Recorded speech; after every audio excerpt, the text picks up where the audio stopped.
Hello বন্ধুরা, সবাইকে স্বাগতম পুতুলের হেসেলে। আশা রাখি সবাই সুস্থ আছেন, ভালো আছেন। তো পুতুলের হেসেলের আজকের আয়োজন ইলিশ মাছের মাথা দিয়ে চাল কুমড়ো ঘন্ট। খুবই অসাধারণ টেস্টের ইলিশ মাছ তো নর্মালি খুবই টেস্ট, এটা তো বলার কিছু নেই।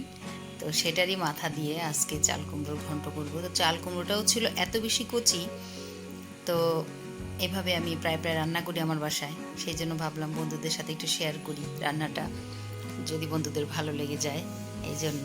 তো আমার রান্নাগুলো যদি ভালো লাগে তাহলে সবাই ছোট করে একটা লাইক দিবেন, আমার চ্যানেলের পাশে থাকবেন, প্রিয়জনদের সাথে শেয়ার করবেন। তো রান্নাটা আমি শুরু করে নিচ্ছি। মাছের মাথা এভাবে ছোট ছোট করে কেটে নিয়ে ধুয়ে আমি এর মধ্যে হলুদ আর লবণ মাখিয়ে নিয়ে মাছগুলোকে একটু ভালোভাবে ভেজে নিব। তো একটু মাথা যেহেতু, ওই জন্য আমি একটু ভালোভাবে ভেজে নিচ্ছি। জালটা আমার খুব বেশি বাড়ানোও নেই আবার কমানোও নেই। তো সেই হিসেবে আমি মাছগুলোকে সুন্দর করে একটু ভেজে নিয়েছি। তো মাথাটা ভাজার তেলের মধ্যেই আমি দিয়ে দিচ্ছি ফোড়নে দুটা তেজপাতা, আর আমি দিয়ে দিচ্ছি পরিমাণ মতো এখানে জিরা, 1 চামচের মতো আছে আস্ত জিরা। দেখুন জিরাটার রং খুব সুন্দর বদলে গেছে। তো এটা রংটা চেঞ্জ হওয়ার পরে এর মধ্যে আমি কাটা পেঁয়াজ দিচ্ছি পরিমাণ মতো। এটা কেউ বেশি খাইতে চাইলে পেঁয়াজ বেশি দিতে পারেন, কম খাইতে চাইলে কম। তো পেঁয়াজগুলো একটু আমি লাল লাল করে ভেজে নিব। তো হালকা ভাজা, খুব বেশি কড়া ভাজাও হবে না, যেন গন্ধটা পেঁয়াজের খুব ভালো ভাজার গন্ধটা বের হয়। তো পেঁয়াজটা ভেজে নেওয়ার পরে এর মধ্যে আমি চাল কুমড়োগুলোকে এইভাবে চিকন করে কেটে নিয়েছি, তো সেটা দিয়ে দিচ্ছি। এরপর আমি দিয়ে দিচ্ছি হলুদ গুঁড়ো।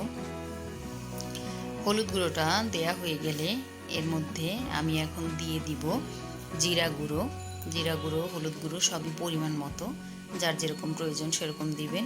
আর দিচ্ছি আমি সামান্য মরিচের গুঁড়ো। তো মরিচের গুঁড়োটা আমি বেশি দিলাম না, এই কারণে বেশি ঝাল হয়ে গেলে ভালো লাগবে না। আর এখানে আমি দিয়ে দিচ্ছি পরিমাণ মতো লবণ। লবণটা একটু বুঝে নেওয়া ভালো।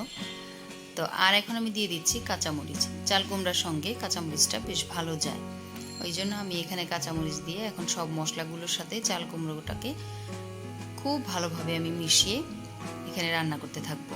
দেখুন এখন আমার মিশানো হয়ে গেছে। তো এটাকে আমি একটু ঢেকে দিব কিছু সময়ের জন্য, একটু মজানোর জন্য, যাতে চাল কুমড়োটা একটু মজে এর যে রস সেটা বের হয়।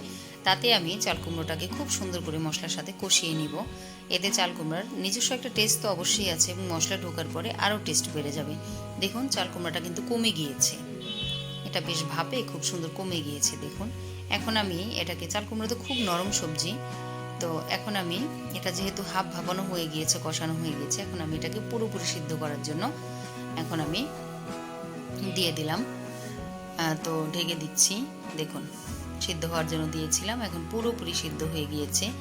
রান্না প্রায় আমার কমপ্লিট। এখন চুলার আঁচটাকে একটু কমিয়ে নিয়ে আস্তে আস্তে এর মধ্যে আমি এখন মাছের যে মাথাগুলোকে, ইলিশ মাছের মাথাগুলোকে, টুকরোগুলোকে ভেজে রেখেছিলাম সেটা দিয়ে দিচ্ছি। সেটা দিয়ে চাল কুমড়োর সঙ্গে আমি খুব সুন্দর করে এটাকে, মাছের মাথাগুলোকে ভালোভাবে মিশিয়ে নিব।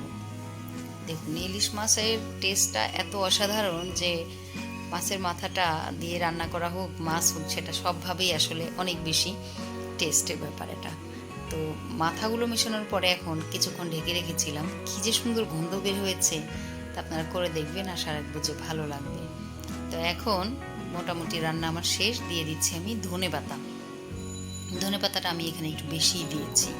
তো ধনে পাতাটা দিলে এটা খুব ভালো লাগে খেতে, আপনারা দিয়ে দেখতে পারেন, খারাপ লাগবে না। যদি কেউ না ব্যবহার করতে চান তো নাও দিতে পারেন।